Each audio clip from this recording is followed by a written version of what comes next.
Yo, yo, yo, listen up, peeps. Crazy tornado-spawning thunderstorms be wreaking havoc in the southern plains and Ozark Mountains, y'all.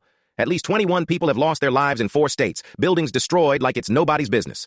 Kentucky Gov. Andy Beshear declared a state of emergency, and the NWS be warning of more severe weather to come. Gov Abbott in Texas said 7 people, including little kiddos, perished in a powerful tornado near the Oklahoma border. President Biden be offering condolences, FEMA be on the scene, and hundreds of thousands be without power thanks to these wild storms. Stay safe, stay alert. More bad weather is on the way, bringing winds, hail, and maybe even more tornadoes. Hold on to your hats, Gen Z fam. It's gonna be a bumpy ride.